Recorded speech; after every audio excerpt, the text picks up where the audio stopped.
Supper. Jesus had many followers. To them, he was their great master. He taught them to be close to God. He had the power to perform miracles. He cured the old and the sick with just a touch of his hand. He cared deeply for the poor and was kind to the needy. Jesus had 12 special disciples who were called the apostles.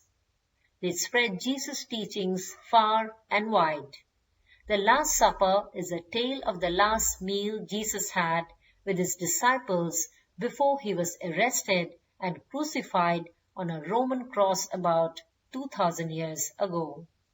Jesus and the 12 apostles entered the city of Jerusalem for the Passover feast. They were welcomed by hundreds of people waving palm leaves. "Here is the king we have been waiting for," exclaimed the crowd. As Jesus' disciples grew in number, so did some people's jealousy and hatred. Pontius Pilate, the governor of Rome, and the Roman priests felt threatened by Jesus' popularity. They were afraid that Jesus would become more powerful than them. They wanted to see him dead, and so they conspired against him. One of Jesus' apostles, Judas, who knew about the plot, had treacherous thoughts. He joined the Roman priests and made a deal with them. "How much money will you give me if I tell you where to find Jesus?" he asked. "We will make you rich. Here, take 30 silver coins right now and help us find Jesus." One of the priests replied. With an evil smile on his face, Judas began to think of a wicked plan to betray Jesus. In the meantime, the apostles were searching for a place to celebrate. "Where would you like us to plan the Passover meal?" asked one of Jesus' disciples. "Go to the city. When you enter the city, look out for a man carrying a jar of water. Follow him, and he will lead you to a house. The owner of the house will show you a large room, and this is where we will have our Passover meal," replied Jesus. The disciples did as they were told and found themselves in the room that their preacher had described to them. That evening, Jesus and the 12 apostles gathered together for the meal. Jesus picked up a bowl and poured water into it. He then began to wash the feet of his followers one by one. "My Lord, I cannot let you touch my feet," pleaded Peter, one of the disciples. He didn't feel right at having Jesus wash his feet.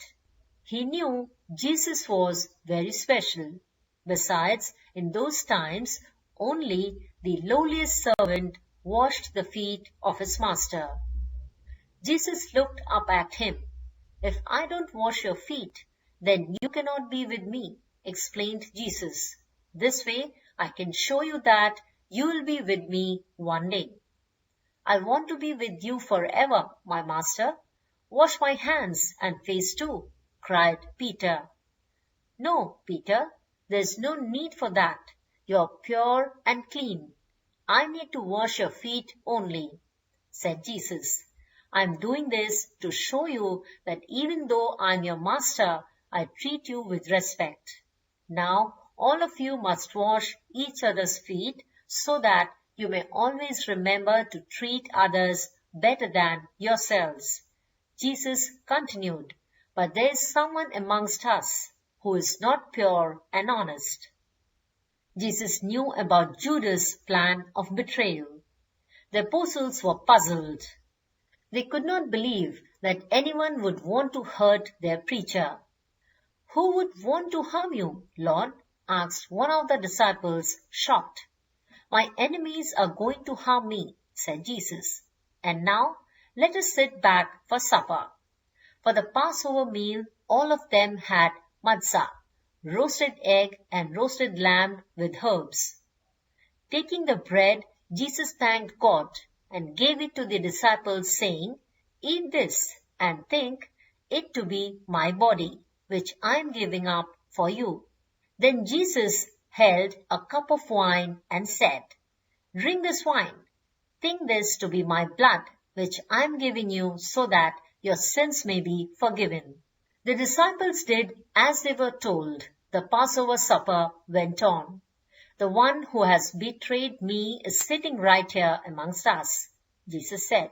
"He is the one to whom I will give this bread."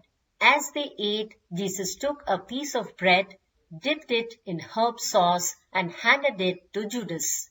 "Be quick with whatever you are going to do," Jesus told him softly only for his ears. Judas was horrified as he realized that Jesus knew about his plan.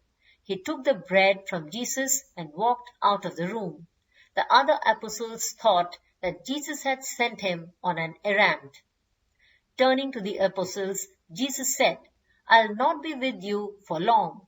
I'm going to my Father. You will all be with me someday, but not just yet." Peter was most upset. "I'll follow you wherever you go, my Lord," said he, tearfully. After the supper was over, Jesus spoke calmly. "You'll not be alone after I'm gone. God will guide and help you. Remember to love one another as I have loved you." That was the last meal Jesus had with the remaining 11 apostles. They left the room. The Last Supper has inspired many to live by faith in Jesus Christ by serving others